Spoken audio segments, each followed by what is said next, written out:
Boses ng Magsasaka, maghahatid ng kaalamang pang-agrikultura.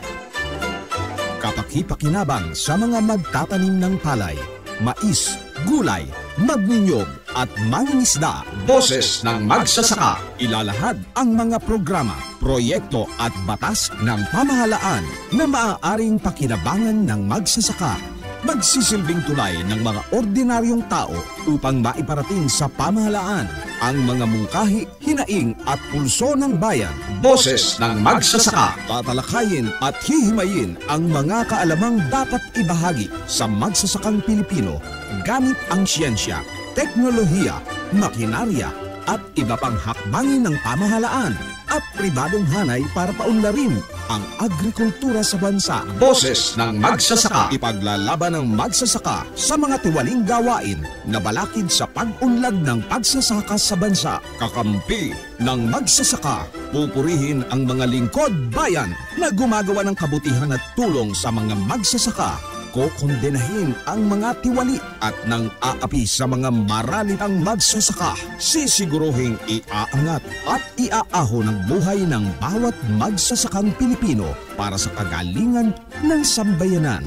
Boses ng Magsasaka, handog sa inyo ng tunay na magsasakang si Silver Bonto, kasama rin si Cathy Cruz.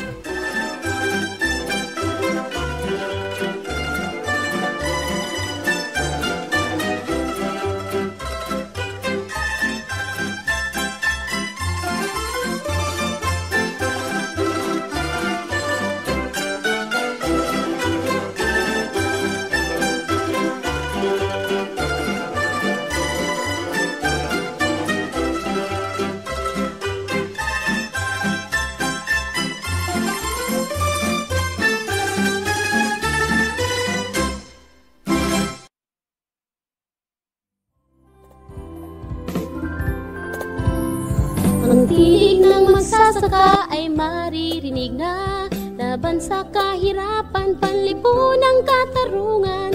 Angat ang kabuhayan, ahon sa kinabukasan. Araw-araw ang digmaan. Umaga't gabi, sumasabak sa laban. Dapat protektado ka outside at inside. Immune Advance contains 4 active ingredients gaya ng lagundi, malunggay, non-acidic vitamin C at zinc. Tulong pampatibay resistensya para tulong proteksyon. Isama pa ang proper diet at exercise. Para katawan ay handa, Immune Advance helps support a healthy immune system. Immune Advance ang sandata. No approved therapeutic claims. Ang Immune Advance ay hindi gamot at hindi dapat gamiting panggamot sa anumang uri ng sakit. Available in Shopee, Lazada, and other leading drugstores. Make weekends and holidays count by bonding with family and friends. At Hillspa Resort, we can make that happen for you. Rest, relax, and have fun in a natural setting with so much greenery around you. Hillspa Resort boasts of 3 large and clear pools, 3 spacious function halls, and several clean and cozy rooms for a memorable and enjoyable overnight stay. Our various facilities can cater to various budgets. Hillspa Resort is located in Barangay Lalakay, Los Baños, Laguna. Why not check us out for that overdue bonding activity with family and friends? For inquiries, please call Joey at 0932-624-2019.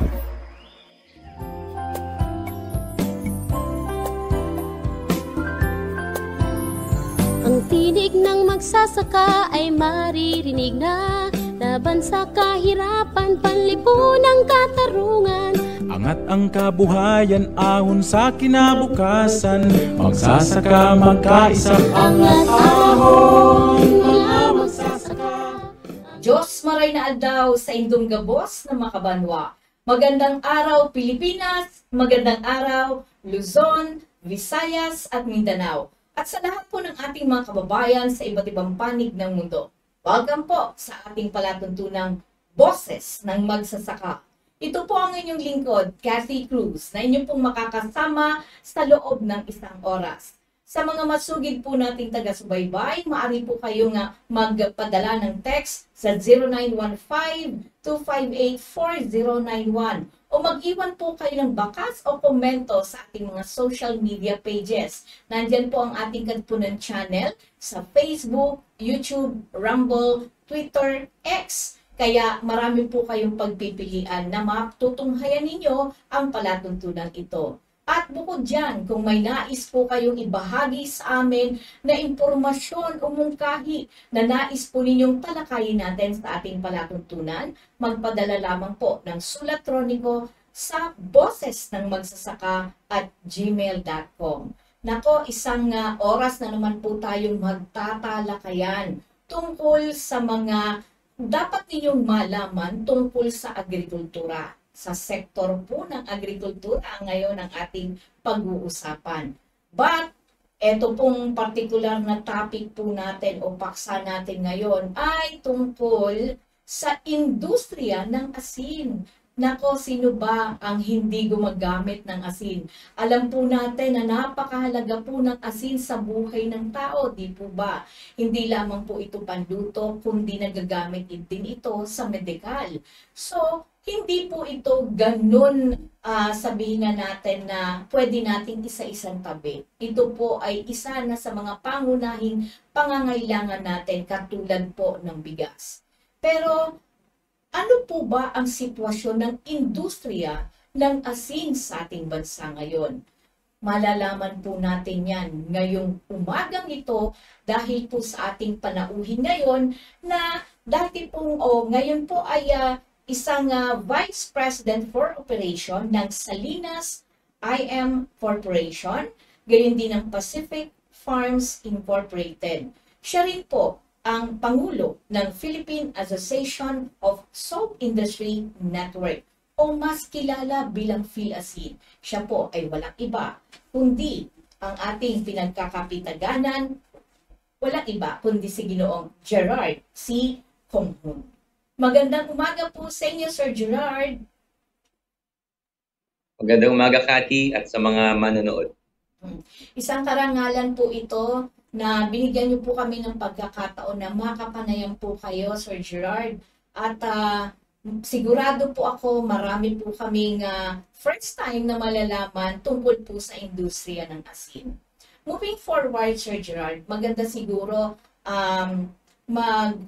magkwento lang po kayo sa amin ng konti po na impormasyon tungkol po sa inyo maliban po sa pagiging Vice President for Operation at Pangulo po ng PhilAsin. Kumusta po ba ang buhay ninyo mula pagkabata hanggang sa kasulukuyan po, Sir Gerard?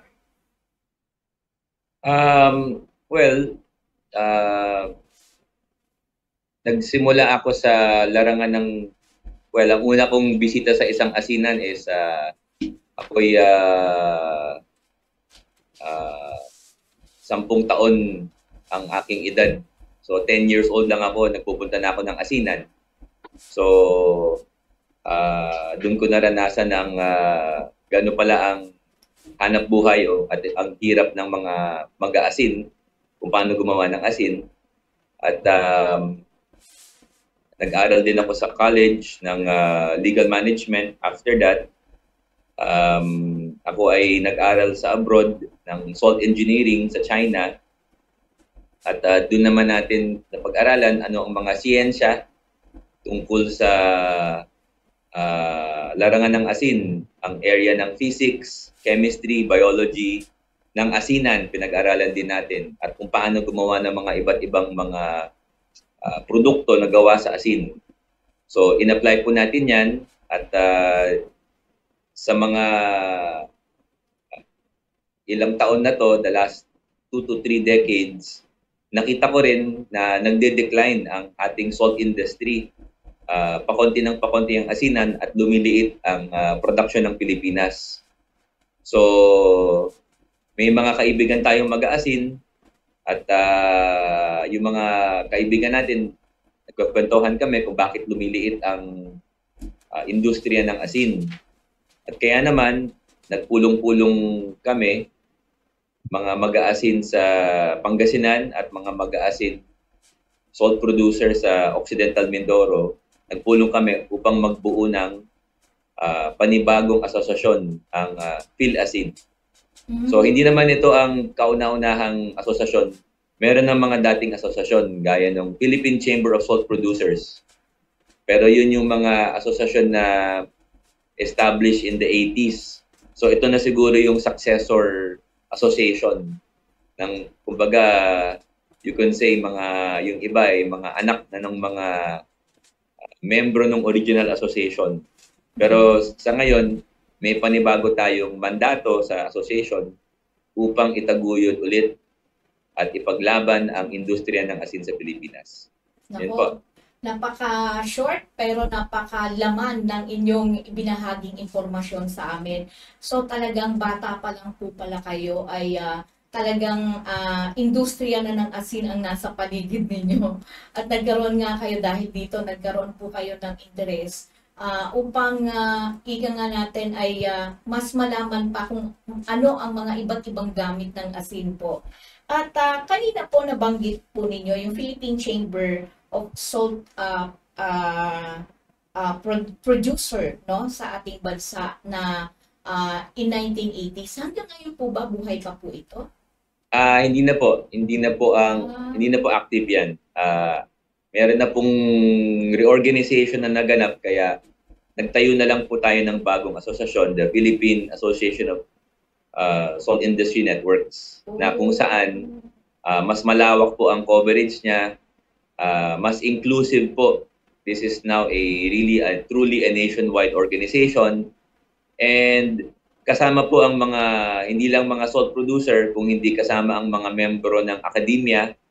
So there are about 10 academic institutions that are part of it that will help us do research dito sa salt industry. And it also includes artisanal salt producers. So lahat po ng klaseng mag-aasin kasama, lahat po ng gustong tumulong sa research kasama, at meron pong tayong mga spesyalista sa health, sa area ng science, ganon, na pwede pong sumama at pwedeng tumulong. Meron din tayong mga legal experts. Kaya po siya industry networks pong tinatawag po natin dyan. Mas malawak na po ang coverage at mas malalim po ang pagtatalakay ng mga issue tungkol sa salt industry. Opo, nakakatuwa pong malaman na itong bagong tatag ay sabihin na nating hindi lang basta mas malawak, mas malalim yung inaaral tungkol sa pag-aasin. Pero katulad po nung binanggit po ninyo, kumbaga, nagkaroon ng reorganization pero mas minarapat po ninyo na itatag ang isang bagong samahan o organisasyon. Kailan po ba ito naitatag, Sir Gerald? Ang simula talaga niyan ay noong 2021, so kalagitnaan po ng pandemic. Nag-uusap kami, and ilang taon na namin sinasabi sa gobyerno, lalo na ang Department of Agriculture, lalo na ang BIFAR, na pa-decline na ang salt industry. At ang sabi naman ng BIFAR, kailangan kasi ng roadmap ang bawat industriya para maintindihan ng gobyerno ng gagawin. Kaya naman sumulat tayo ng roadmap, nakipag-usap tayo sa mga kapwa natin salt producer, may consultation, and gumawa tayo ng private sector Philippine Salt Industry Roadmap. After nabuo yun, minarapat natin na magbuo tayo ng asosasyon para meron tayong proper representation sa government, sa pamahalaan natin. So, na-incorporate po yung PhilAsin noong 2022. Sabay may mga kausap kaming mga congressman. Ang isang congressman na kinuha ang hamon para i-revitalize or buhayin ulit ang salt industry is si Congressman Ron Salo. Siya ang unang nag-file ng bill supported by the data from the Philippine Salt Industry Roadmap na sinaliksik ng PhilAsin. So yun po ang background nun. So halos 2 years na po ang association, pero 3 years na po since nag-uusap-usap kami upang ipahayag sa pamahalaan natin ang sitwasyon ng ating industriya. Kumbaga, sir, no, matay ko mang isipin, 2 years bata pa yung organisasyon mula pagkakatatag. But obviously, hindi na bata, kundi gising siya sa sitwasyon ng kalagayan ng industriya po ng ng pag-aasin, no, sa ating bansa. At bukod doon, knowing you, batay po sa inyong sinabi kanina, isa kayong salt engineer na nag-aral pa sa bansang China. At obviously, ang natutunan nyo rito ay tila ina-apply nyo ngayon dito sa organisasyon para sa pagpapalawak. Ang gusto ko lang din malaman dito, sir, unang-una siguro, paano ba maging miyembro ng PhilAsin? Pwede naman po kayong, sa mga manonood, pwede po kayong mag-email sa amin, philippineasin@gmail.com.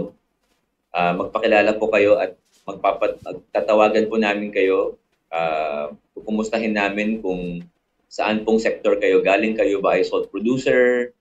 Kayo ba ay saang probinsya galing? Kayo ba ay nasa academia, researcher, or specialista? Na ano po ang inyong hilig or ano pong gusto nyong maibahagi o ano yung gusto nyong matutunan? At papadalan po namin kayo ng membership form. And yun po, after that, pwede na po kayong maging member. May invite na po kayo sa chat group namin.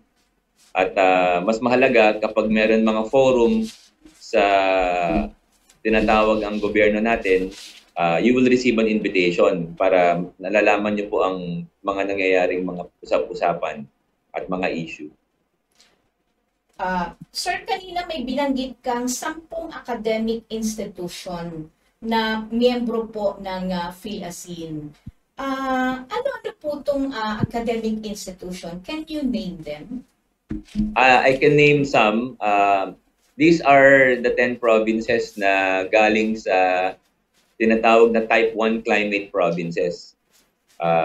Sa batas po kasi natin na naitaguyod, yung Republic Act 11985, meron pong 13 provinces na ginagawang prioridad ng pamahalaan natin para i-develop ang mga asinan doon. So nung tinataguyod yung PhilAsin, nag-invite po tayo. Inanyayahan po natin ang mga state universities and colleges sa mga probinsya na yon para to contribute yung kanilang research. So, yung research nila will contribute to the increase of production of salt and other salt-related technology. So, example niyan, ang isang na nangunguna dyan ay Pangasinan State University na nakabase sa Lingayen, Pangasinan at marami silang satellite campuses. Isa pa nito is Occidental Mindoro State College. Sa north naman ay DIMSU, Don Mariano Marcos State University, and MMSU, Mariano Marcos State University. President Ramon Magsaysay University. So ito po yung mga halimbawa. University of Antique. So these are examples of universities that have joined us. So ibig sabihin pala, sir, talagang malawak na po. Paano nyo po, tawag dito, kanina sino-sino yung bumubuo, nabanggit nyo lang po yung nasa mga nag-aasin na, matatawag ba natin magsasaka ang mga mag-aasin? Pero, yes, salt farmer ang term eh. So, salt farming, di ba? Kasi gumagamit po tayo ng araw, gumagamit po tayo ng lupa. Except that ang pagkakaiba, ang ating inputs ay tubig dagat. Imbis na punla or yung mga seeds or yung mga ginagamit sa pagsasaka, ang ating inputs is seawater or tubig dagat. So pag yun ang ginamit, ibibilad mo rin sa araw yun, gagamit ka rin ng mga pond. In this case, salt evaporator ponds at salt crystallizer ponds. Sir, usually di ba, ang isa sa nagiging issue pagdating din sa paggawa ng asin is yung hygiene. I mean, yung kasiguraduhan na ligtas yung asin po na ginagamit natin lalo na po pagka gagamitin siya sa pagkain. Paano po nasisiguro ng PhilAsin ang ganitong mga paksa o issue po? Well, magandang tanong yan, Miss Cathy. Una po, yung location po ng asinan, kailangan gagawin po natin siya sa isang lugar na malinis. Wala pong pollution. So, in fact, ang salt industry is one of the most environment-friendly industries. Kasi wala po siyang napoproduce na pollution. Yung kanyang inputs ay the sun, the sea, the soil. Tapos yung sweat po ng ating mag-aasin. Yun lang po ang input natin. So, kapag kukuha po kayo ng tubig dagat or sea, dapat yung location niya malinis. And pupunta po sa series of salt evaporator ponds. Kapag dadaan po doon, nagsesettle po yung mga parts po ng dagat, nag-evaporate po yung tubig, naiiwan po yung brine na tinatawag or yung tubig alat. So habang dumadaan siya sa mga iba't ibang pond, lumilinaw ng lumilinaw yun kasi malaki yung pond and nagsesettle down naman yung mga nilalaman ng tubig dagat. Isa po yun. So, pangalawa, pwede rin po tayong gumamit ng iba't ibang teknolohiya. Example, nag-i-introduce po kami ng Artemia or yung brine shrimp. Natural, yun po ay isang parang maliit na hipon na nabubuhay sa maalat na tubig. At magsiswimming siya dun sa tubig alat, pwede niyang kainin yung mga algae or yung mga living material or living matter para na siyang filter feeder na tinatawag. If i-filter niya yung brine bago siya maging asin. So, ang linaw-linaw ng brine. Ang linis-linis ng brine kasi nasettle siya, malinis yung dagat mo, na-filter pa ng biology. So, ang linis po ng brine. So, panghuli po, kapag hinarvest na po yung asin, kailangan po ng sorting. Ibig sabihin sorting, isa-segregate po yung iba't ibang quality ng asin. Ginagawa po ng mga mag-aasin yan. So meron yung first class, may second class, may third class. So ayon po sa gamit. Halimbawa, third class, pwede pong agriculture salt. Kung sa second class, pwede po sa mga industrial application. Yung first class, pwede po sa food. So, iba-iba pong segregation or classification na ginagawa para ma-ensure po natin na yung tamang kalidad ng asin ang nakakarating sa ating mga customer or mga consumer. Biruin mo ngayon ko lang nalaman yung, sir, yung sa binabanggit mong industrial application, ano po bang mga application na ginagamit ang asin? Marami po ba yan? Marami pong application ng asin. In fact, Ma'am Cathy, 14,000 uses ang gamit ng asin. Wow! So, kung sa industrial application, halimbawa, water treatment, alam niyo po ba na kapag gumagamit tayo ng purified water, kailangan po ng asin upang malinisan ang ion exchange resin na ginagamit ng mga water filling station. So yung water filling station, may filter siya na tinatawag na ion exchange. Okay? Matatanggal po yung hardness or yung calcium and magnesium ions. Kapag yun po ay natanggal na, kailangan mo po ng asin kasi yung asin may sodium ion sa sodium chloride. Mababakwash niya yon, malilinisan. So pag malinis na siya, pwede mo na ulit gamitin yung ion exchange para mag-filter ulit ng hard water. So, that's one example of an industrial application. Ngayon, kung titignan niyo po yung mga chemistry, example po, baking soda. Yung baking soda po is sodium bicarbonate. Yung sodium po na yon ay galing sa sodium chloride or acid. So, wala pong baking soda kung walang acid. So, saan po kukuha ang baking industry ng baking soda kung hindi sa baking sa asin din? So, again, those are just examples. So lahat po ng may salitang sodium, halos lahat galing sa sodium chloride. Lahat ng chemicals na galing sa na may chloride, halimbawa chlorine sa swimming pool, or hydrochloric acid, 'di ba? Or yung chlorine, yung mga hypochlorite pang disinfect. Lahat po ng chlorine chemistry galing din po sa asin. So, napakadami pong gamit. 14,000 uses po ang asin. Grabe pala. Biruin mo. Pero sa dami po ng gamit ng asin, ang tanong dito, ang malaking tanong dito, Sir Gerard, kaya bang i-sustain? Sapat ba ang supply ng asin dito sa ating bansa? Ang kalagayan po natin ngayon ay nag-i-import, nag-aangkat po ang ating bayan, ang ating bansa, ng about 93% ng pangangailangan niyang asin galing sa Australia at sa China. So, ang kailangan po natin gawin is magdagdag po tayo ng asinan. Kailangan dagdagan po natin ang itatayong mga asinan at mag-recruit po tayo ng mga salt farmer.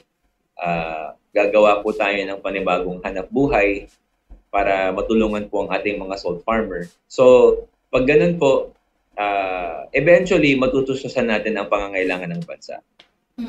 Sir, do you have any idea kung ilan ang salt farmer natin sa bansa? We have several thousand in the database ng BIFAR na nakita ko. So, siguro there's an estimated maybe 4,000 salt farmers.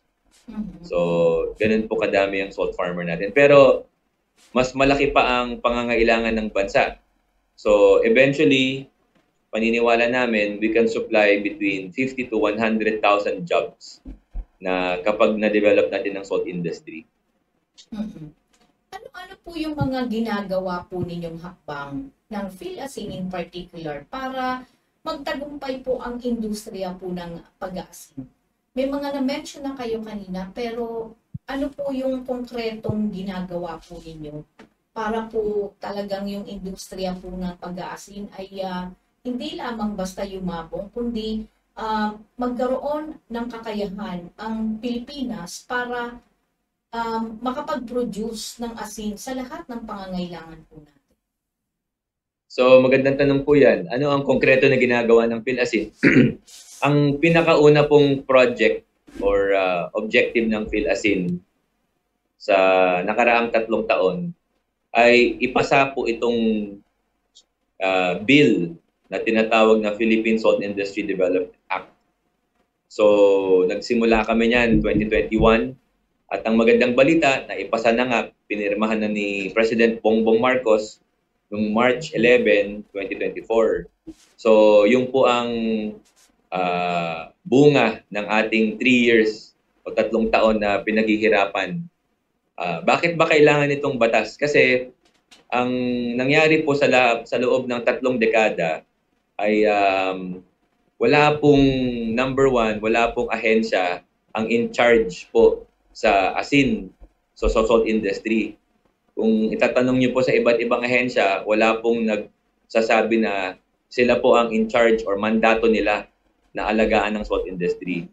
So sa ating bagong batas, the BIFAR is now the lead agency or the Bureau of Fisheries and Aquatic Resources. Siya na po ang lead agency. So naisa batas po yun. Pangalawa, magkakaroon po ng Philippine Salt Industry Development Council. That means it is a cabinet level na tututukan ng ating gobyerno ang development ng salt industry. So, hindi lang tayo may lead agency, meron pa tayong cabinet level support para kung may kailangan tayong ayusin across the different agencies, pwede nating makausap yung mga iba-ibang ahensya sa council na yun. Ang maganda pong sinabi ni Congressman Ronsalo, nung nag-file siya ng original bill, yung House Bill 1976, we must take a developmental whole-of-government approach para dito sa salt industry na gagawin natin. So, yun po ang naging treatment sa batas. It is a whole of government. Lahat po ng ehensya na kailangan, sinama na po natin dyan. Pangatlo po, kailangan po natin ng pondo. So, popondohan na po ang mga project ng asin para pagpapatayo ng asinan, pamimili ng mga equipment, harvesting materials, materials for salt production gaya ng mga pump, gaya ng mga harvesting machines and harvesting tools.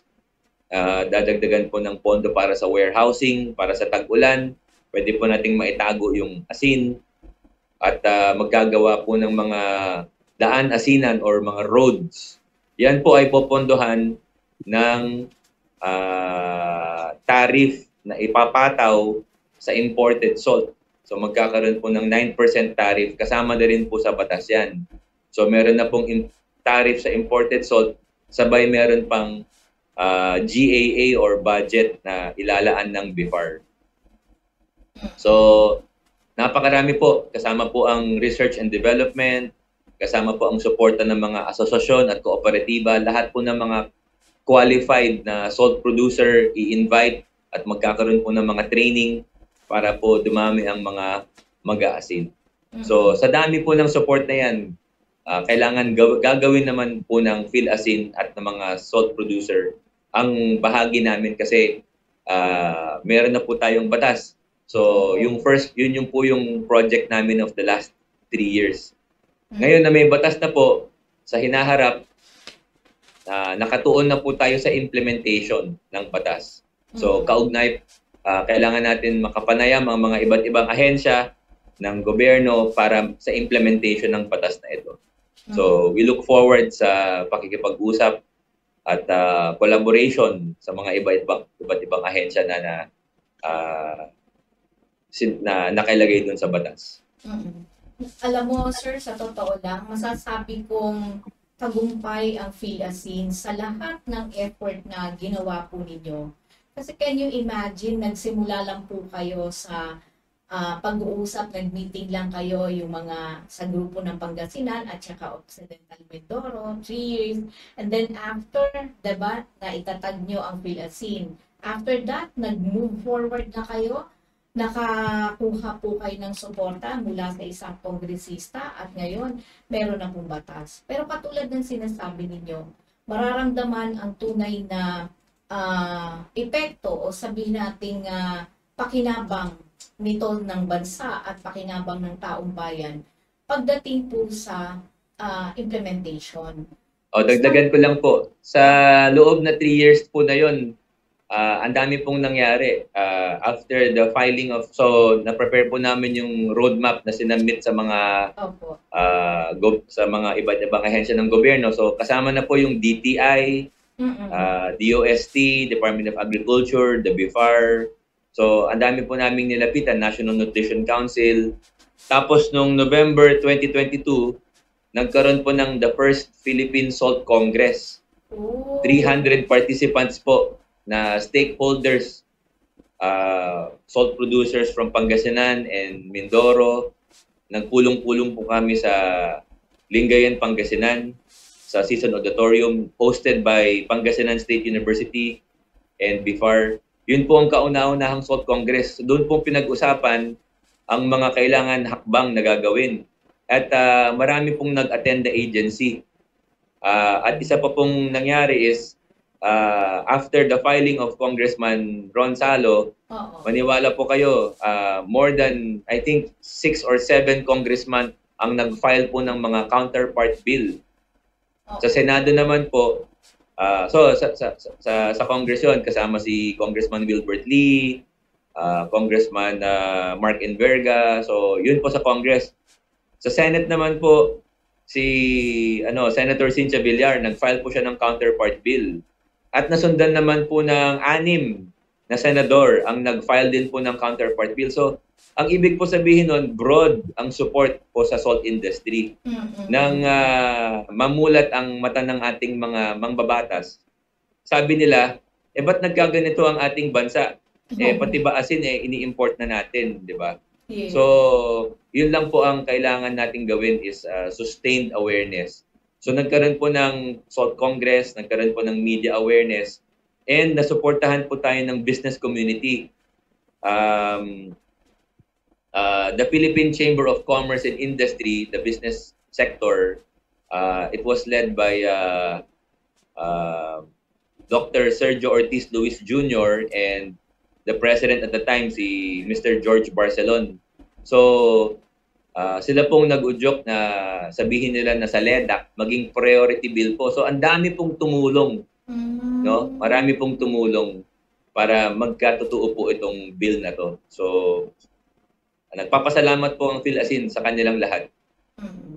Ang isa pang tanong ko rito, Sir Gerard, sa ngayon po ba ongoing o tapos na yung implementation o IRR, Implementing Rules and Regulation ng Republic Act 11985? Pinaghahandaan po ngayon ng BIFAR yun. Sa katunayan, last March, nagkaroon po ng workshop ang BIFAR para magkaroon na po ng government-sponsored Philippine Salt Industry Roadmap na nakasaad po yan dun sa batas natin.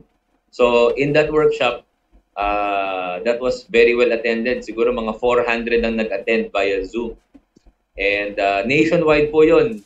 Biruin nyo, from Ilocos hanggang La Union, Pangasinan, hanggang Mindoro, hanggang Iloilo, Antique, Zamboanga. Ang dami pong nag-attend. So, sa ganun pong nangyari, mas magiging broad na po yung support. And yung ginawang roadmap, yun na rin po ang magiging back-to-back niya, yung IRR na sinasabi po ninyo. Yung roadmap, yun po yung plan ng BIFAR na under the leadership of the BIFAR na ngayon as the lead agency. Ano yung mga proyekto na gagawin sa iba't ibang probinsya para mangyari na po yan. Yung IRR, yun na po yung implementing rules. Ayon sa BIFAR, pinag-aaralan pa nila kasi very specific na po yung batas. So, konti na lang po yung idadagdag sa IRR. Kasi maganda po yung pagkakasulat ng batas natin. Kaya siguro konti na lang daw ang idadagdag nilang mga specifics. So, sa pananaw po namin, within the year po, lalabas na po lahat yan. In fact, we expect na sa pagdating ng June, magkakaroon po ng mas malawakang face-to-face meeting ang mga salt industry stakeholders. Nako, sana po makasama po tayo para talagang masaksihan po natin. Pero ang tanong ko na lang po dito, paano po ang papel ngayon, kasi meron na tayong Republic Act 11985, which is ang lead agency ay ang Bureau of Fisheries and Aquatic Resources o BIFAR na under po sa Department of Agriculture. So, ang tanong ko na lang po is, paano po o ano ang trabaho ngayon ng PhilAsin? Kayo po ba ay parte pa rin ng ginagawang roadmap o ng Implementing Rules and Regulation na ginagawa nila? O parang nagmamatsyag, nagmo-monitor lang kayo o nagfo-follow up lang kayo? Paano po? We are very much active participants in the crafting of the roadmap. In the same way na we were very active participants dun sa crafting of the law. Ang BIFAR po kasi, ang mandate niya salt production. Ang mandate kasi niya food production eh. So, lalo na sa larangan ng fisheries. So, sila na nang nagsabi sa amin na kailangan po nila ng inputs. Kailangan nilang malaman ano ba ang pangangailangan ng industry, ano bang suporta, para yun ang gagawin nila. So, we have a very good relationship with the BIFAR and sila po ay in constant communication sa amin. They also mobilized yung tinatawag na PICAF sa DA. The DA PICAF or the Philippine Council for Agriculture and Fisheries is a policy-making body ng DA na invited po ang stakeholders and private sectors sa agriculture. So, nag-attend na po kami ng meeting regularly sa DA PICAF so that policy formulation, meron po tayong inputs doon.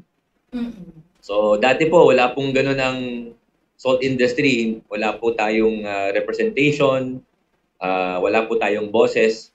So, ngayon, ang ginagawa po ng PhilAsin ay iniipon po lahat ng mga boses ng mga mag-aasin, kapwa mag-aasin, at kung meron po silang gustong sabihin o meron silang complaint o meron silang suggestion, ipapaabot po natin sa kinaukulan, diba? Sila pong mga nasa BIFAR, sabi nila, ibibigay po sa kanila lahat ng mga inputs, mga suggestions, mga recommendation, at magiging part po. So, yun po ang mahalaga. Yun pa lang na meron na po tayong representation sa government ay napakalaking bagay na po yun. And that representation is with PhilAsin. So, we represent all of the local salt industry. Sir, nabanggit mo po yung iba-ibang ahensya. Kasi lalo na kanina, di ba, ang Department of Agriculture in particular, ang lead through DBFAR. Base dun sa roadmap, kasama nyo ang DTI, DOST, ang National Council, Nutrition Council. National Nutrition Council, which is under the Department of Health, right?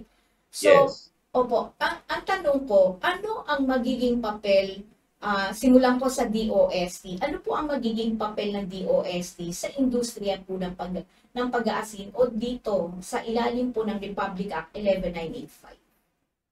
So the DOST, sila yung science arm po kasi ng science agency ng ating pamahalaan.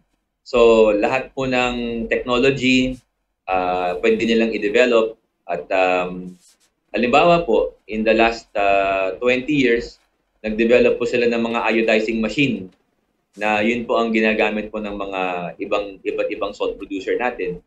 So sa hinaharap, magkakaroon po ng project ang DOST upang mag-develop pa ng technology. Ang pinaka-recent po niyan, last year, the DOST awarded the tinatawag na DOST NICER, NICER. Ang NICER po is a program na tinatawag na Niche Center of Excellence in Research. Ibig po sabihin niyan, nag-appoint po ng lugar ang DOST kung saan pwedeng maging Center of Excellence ng research sa mga iba't ibang industry.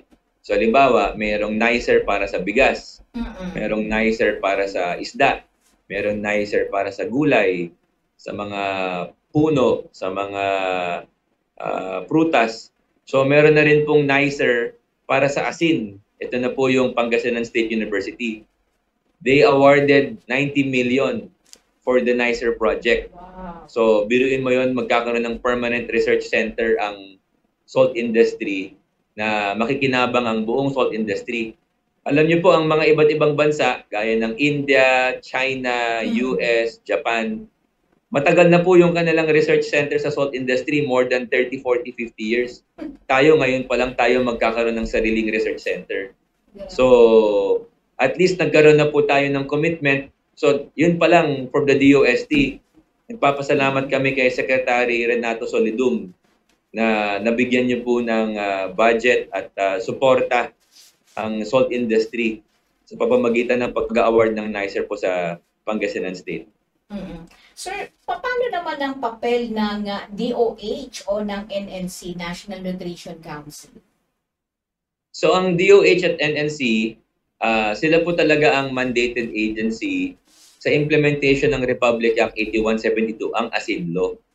So yun pong ASIN Law is a 30-year-old law on salt iodization.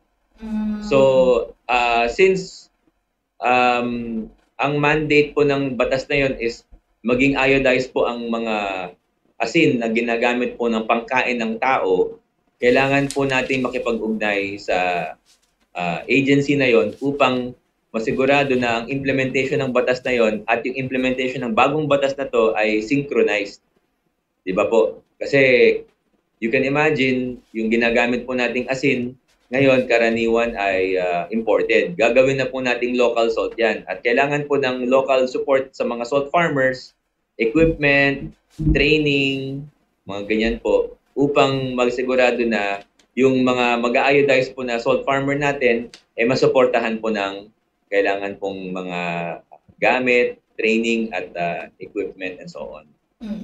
So, nagkipag-ugnay po tayo sa DOH at saka NNC. napakalaking trabaho pala nito sa ating mga ahensya. Pero syempre, ang tagumpay nito ay depende rin sa talagang mabilis na pag-aksyon nila base dun sa Republic Act 11985, 'di ba, sir? Kasi kung hindi rin sila kikilos ng mabilisan para talagang makamit yung tinatawag nating magkaroon tayo ng kakayahan, sustainability, at sabihin na natin na hindi na natin kinakailangan mag-import. Can you imagine, 93% ini-import natin galing sa Australia at sa China. Parang halos, imagine, 7% lang ang napuproduce ng ating mag-aasin. O dahil talagang ganun lang po ba talaga kakonti ito, Sir Gerard? O dahil meron lang mga tawag dito, mga rules na hindi kasi natutugunan ng ating mga mag-aasin, kaya ganun kababa yung ating napuproduce at nagagamit? Ang sanhi po talaga ng pagka-decline po ng salt industry is una po sa lahat, dumadami po ang tao. So, in the 1960s, self-sufficient po ang Pilipinas sa asin. And ang population natin at the time, around 40 to 50 million. Ngayon, 110 million na ang Pilipino. So, dumadami Pilipino. In the 1960s, 70s, about 5,000 hectares ang salt farm ng Pilipinas. Ngayon, 2,000 hectares na lang. So, bakit po nabawasan? Kasi nagagamit po yung mga lupa na yon sa iba't ibang layunin. Example, hindi lang naman sa fish pond nangyayari yon, kung hindi sa rice field or sa mga agricultural land. Kapag yung mas malalapit na area, mas malalapit sa syudad, kailangan po nilang magdagdag ng area para sa residential, sa industrial, sa commercial, mag-e-expand po, luluwang po yung urbanized area at yung industrialized zones para to accommodate the increasing population. So so development po yun Naintindihan naman po ng salt industry yun. So sinusupport naman natin ng development, economic development. Ang sinasabi lang po natin sa gobyerno natin ay suportahan niyo naman ang pagbubukas at pagko-construct ng panibagong asinan para hindi po tayo maiwanan. So ang ginawa po natin, na-point out po natin sa gobyerno natin na kung mag-a-apply ka ng permit ng asinan or fish pond dati, can you imagine, minsan 5 years, 10 years, 15 years, hindi pa na-approve ang application. So kung ganun katagal ang approval ng application, halos hindi na aantayin niya ng investor or ng mga namumuhunan or mga mag-aasin. Kasi nagmamadali sila, hindi ka naman pwedeng magutom habang nag-aantay ka ng approval ng permit. So ngayon, sa bagong batas, natugunan na nilagay po ang mga mambabatas ng ease of doing business provisions para mapabilis ang pag-a-approve. At ibinaba na po ang approval. Dati ang approval secretary level, ngayon ang approval the director na of BIFAR can approve the permit. And according to the law, they have 60 to 90 days to approve a permit request or a permit application for a new salt farm. So kung ito po ang gagawin po ng ahensya natin, mapapabilis talaga ang approval, mas papapabilis ang pagtatayo ng bagong asinan. So 36,000 kilometers po ang ating shoreline. So sa luwag po ng shoreline ng Pilipinas, archipelago po tayo Yes. Sa luwag po ng shoreline po natin, check na meron at meron pong area na malolocate. Nag-compute po kami. Kailangan po natin ng siguro between 15 to 18,000 hectares, which is only about 130 kilometers of shoreline. So wala pang 0.4%, 0.4% ng shoreline ang i-allocate ng Pilipinas para lang maging self-sufficient tayo. Sa palagay ko naman, meron tayong 0.4% na ma-allocate na hindi natin gagawing beach or pier or anumang area na yon.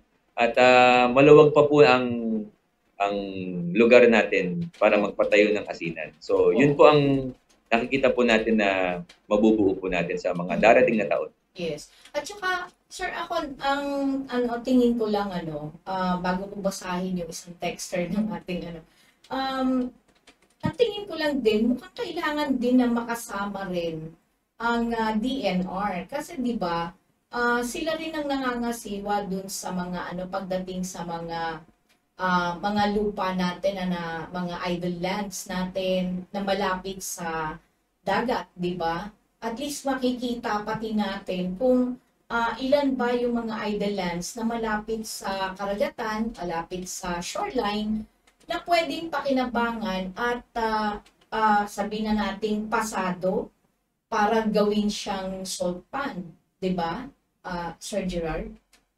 Opo. Ang katunayan po niyan, kasama yung DNR dun sa batas ng Salt Development Act. Oo. Ngayon, ang gagawin po ng BIFAR, makikipag-usap sila sa isang agency nila, yung NAMRIA at yung BIFAR, upang gumawa po ng inventory or database ng mga lupain na public land na pwede pong babagay po sa asinan. So, as of now, according to their Facebook page, sinimulan na po nilang trabaho yan. Ginagawa na po nila yan. The law is saying na they will have to submit that list and turn over to the BIFAR within 60 days upon passing of the law. Okay. So we look forward sa ganito pong mga developments para po naman na mangyari po yung sinasabi ni Presidente na maging self-sufficient din po tayo sa asin. Kasi part po ng commitment niya yun sa agriculture. Naku, aabangan ko yan, Sir Gerard, at hihingi ako ng update sa inyo. At sigurado ko, please lang, Sir Gerard, hindi ito ang una at huli na makakapanayam kita. Please give me update ang palatuntunan po ng boses ng magsasaka tungkol po dito. Dahil malaking bagay po ito sa sambayan ng Pilipino at sa ating bansa. At talagang kinakailangan alam din ito ng ating mga kababayan. But, ibigay ko lang itong katanungan ng ating mga texter, no? Sabi niya, if that's the case, siguro ito yung tungkol dun sa lumalaki ang population natin, kaya ang dahilan, kaya yung kakayahan din ng napuproduce natin ay kinukulang, so kinakailangan nating mag-import. So sabi ng ating texter, if that's the case, bakit nakakapag-import tayo ng asin? Hindi ba dumadami din ang tao ng buong mundo? Parang hindi yata populasyon ang problema. So that's the text yan ang message po ng ating texter, sir. Sir Gerard, any comment or action or reaction? Ang tanong niya ay kung nauubusan ba ng asin, ganun ba yun? Bakit tayo nakakapag-import ng asin sa ibang bansa? Nakakapag-import tayo ng asin, hindi ba dumadami din ng tao? Ibig sabihin, hindi lang Pilipinas yung dumadami ng tao. So, pagdami ba talaga ng tao ang problema ng kakayahan natin makapag-produce ng asin? Kasi sa ibang bansa, ibig sabihin, dumadami din sila. At bakit bakit nakakapag-export ang ibang bansa? Hindi ba nila kailangan ng asin? Kasabi nyo lang po kanina, may Research Development Center ang China at ibang bansa pa. Siguro na merong ganitong facility. That only means to say it's not population. That only means to say,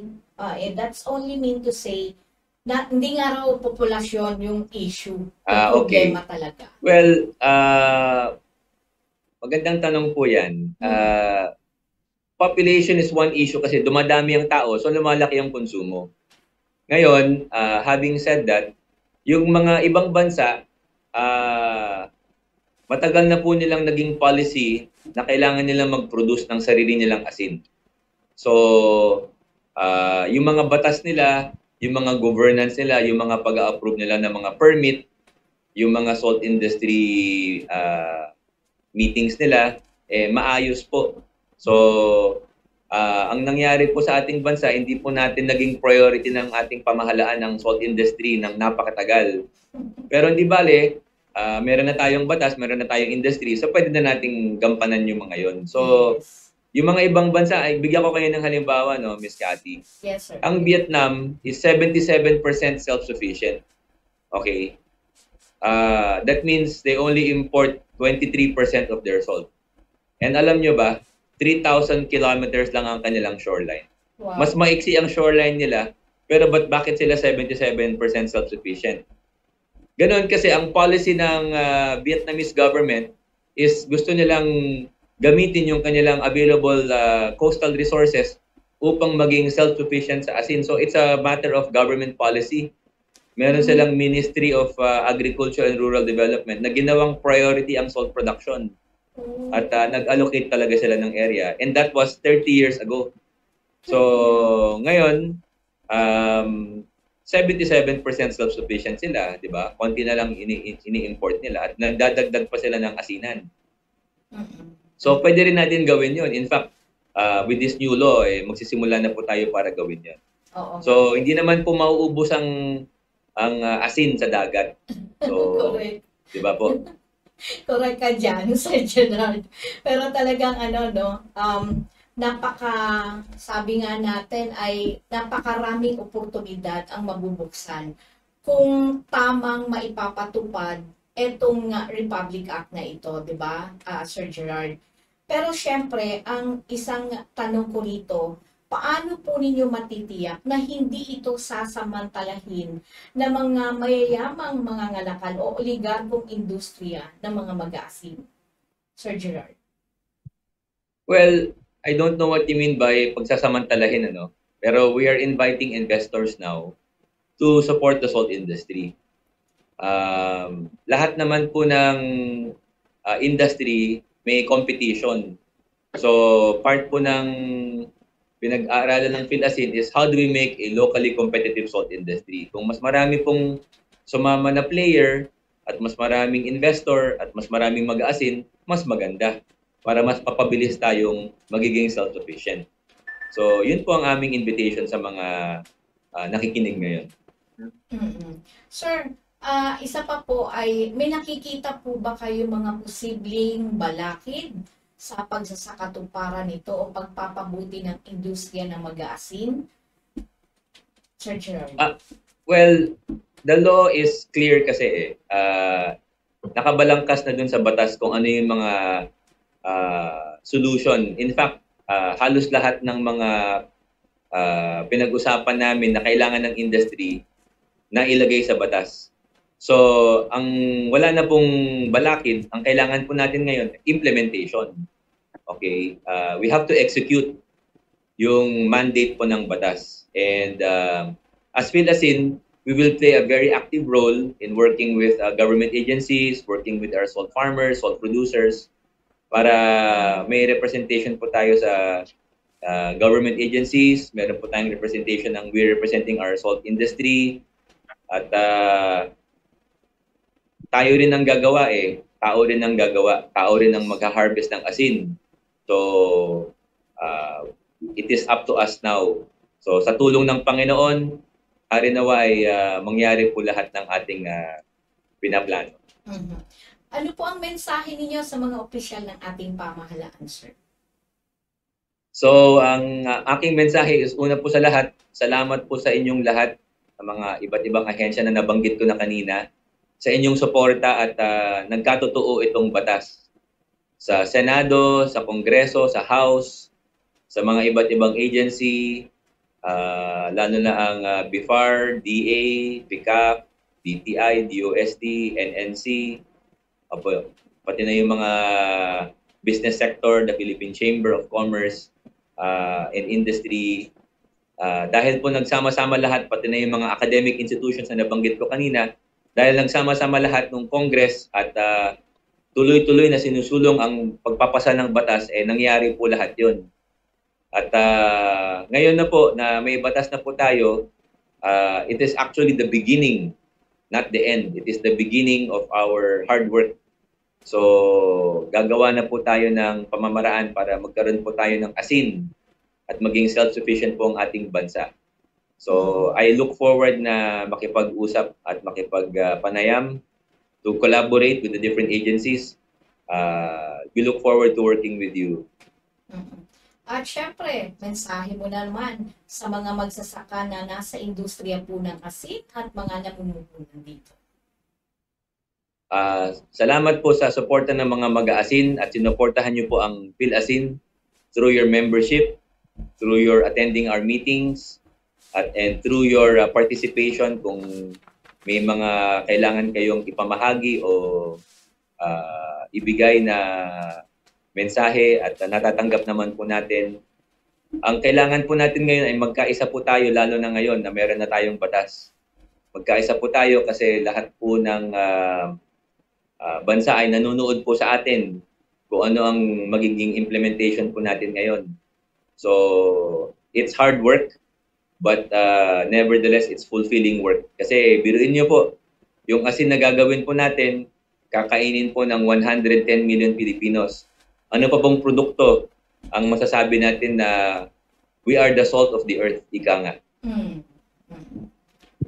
Nako, last na lang po, no? Mensahe po sa sambayan ng Pilipino. Sigurado po ako lahat sila ay excited din sa mga susunod pang mga kaganapan sa mangyayaring ito sa bagong batas na ito at syempre sa PhilAsin na isang napakalaking bahagi sa kasaysayan. Hindi na mabubura na ang PhilAsin ay bahagi ng pagkakaroon ng batas na ito, bagong batas na ito. Sir. So, para sa mamamayang Pilipino, mga manonood, tangkilikin po natin ang produktong Pilipino, lalo na yung asin na gawa po ng kapwa Pilipino na mag-aasin din. So, alam niyo po, sentimo lang araw-araw ang kailangan nating kainin na asin. Kung yun pong sentimo na yun ang kinakain din natin na asin, ipangbibili natin ng local salt. Yun po ang malaking tulong sa ating salt farmers. Makakabuo po tayo, magiging food secure. Magkakaroon po tayo ng food security kasi may sarili na po tayong asin, hindi na po tayo aasa sa imported. So makaka-contribute po tayo sa agriculture at sa jobs at magiging secure po tayo na hindi po tayo aasa sa ibang bansa. Paano natin malalaman sa mga darating na buwan? Kasama po sa batas na i-require na lalagyan ng made in the Philippines ang mga pinoproduce na asin. So malalaman niyo po na ang asin na yon ay made in the Philippines. Yes. So tangkilikin po natin ang produktong Pilipino. Maraming salamat po sa inyong lahat. Thank you po talaga. Ang dami ko po mga nalaman ngayon tungkol po sa industriya ng asin and I'm sure tuwang-tuwa rin po ang ating mga kababayan sa mga impormasyong ibinahagi po ninyo. At sa mga susunod na pagkakataon, Sir Gerard, huwag kang mag-alangan na tingin ang pagkakataon na kayo ay aking muling makapanayam. Pag may impormasyon po kayo o mga balita na nais po ninyong ibahagi sa amin, tungkol po sa mga updates, diba, tungkol dito, lalo na yung implementing rules and regulation, at iba pang mga nais ninyong ibahagi sa ating mga kababayan na baka po mangailangan din po ng tulong, hindi lang po o pakikipag-collaborate ng iba pa nating mga tagapanood o tagapakinig po ngayon. Ano? Anyway, maraming salamat po at sa muli po, Sir Gerard, talaga pong ako'y masaya po ako ngayon dahil first time ko po kayo na nakausap sa palatuntunan ito at sana po wag po kayong magsawa sa palatuntunan, wag po kayong magsawa sa kakulitan ko minsan dahil magte-text po ako kung may mga tanong po ako na nais pong linawin po pagdating po sa issue ng pag-aasin. Thank you again, Sir Gerard. Thank you very much sa inyong invitation, Ma'am Cathy. Welcome naman po tayo lagi. Salamat po sa inyong invitation. Okay, inyo po nga napanood ang ating po nga panauhin ngayon, ang Pangulo po ng Philippine Association of Salt Industry Network o mas kilala po bilang PhilAsin. Nako, nalaman natin ang tungkol sa bagong batas na Republic Act 11985, ang Philippine Salt Industry Development Act. At sana po talagang ito ay isang malaking hakbang ng pagsasama-sama ng lahat ng ahensya ng ating pamahalaan para po sa pag-unlad hindi lamang po ng bawat isang Pilipino, kundi mga industriya at syempre sa kabuuan ng ating pong bansa. With that, maraming salamat po sa lahat po ng ating mga nakaagapay dito sa palatuntunan po ng Boses ng Magsasaka, kay Ver Archibido, at syempre maraming salamat sa pamunuan ng Katipunan Channel. Hanggang sa muli po, ito po ang inyong lingkod, Cathy Cruz, nagpapaalam. Ang tinig ng magsasaka ay maririnig na. Umagat gabi, sumasabak sa laban. Dapat protektado ka outside at inside. Immune Advance contains 4 active ingredients gaya ng lagundi, malunggay, non-acidic vitamin C at zinc. Tulong pampatibay resistensya para tulong proteksyon. Isama pa ang proper diet at exercise. Para katawan ay handa, Immune Advance helps support a healthy immune system. Immune Advance ang sandata. No approved therapeutic claims. Ang Immune Advance ay hindi gamot at hindi dapat gamiting panggamot sa anumang uri ng sakit. Available in Shopee, Lazada, and other leading drugstores. Make weekends and holidays count by bonding with family and friends. At Hillspa Resort, we can make that happen for you. Rest, relax, and have fun in a natural setting with so much greenery around you. Hillspa Resort boasts of 3 large and clear pools, 3 spacious function halls, and several clean and cozy rooms for a memorable and enjoyable overnight stay. Our various facilities can cater to various budgets. Hillspa Resort is located in Barangay Lalakay, Los Baños, Laguna. Why not check us out for that overdue bonding activity with family and friends? For inquiries, please call Joey at 0932-624-2019. Laban sa kahirapan, panlipunang katarungan. Angat ang kabuhayan, ahon sa kinabukasan. Magsasaka, magkaisa, angat ahon. Inyong napakinggan ang palatuntunang Boses ng Magsasaka, programa sa radyo para sa magsasakang Pilipino. Boses ng Magsasaka, inihandog sa inyo ng tunay na magsasakang si Ka Silver Bonto, kasama si Cathy Cruz. Hanggang sa susunod na pagtatanghal ng Boses ng Magsasaka.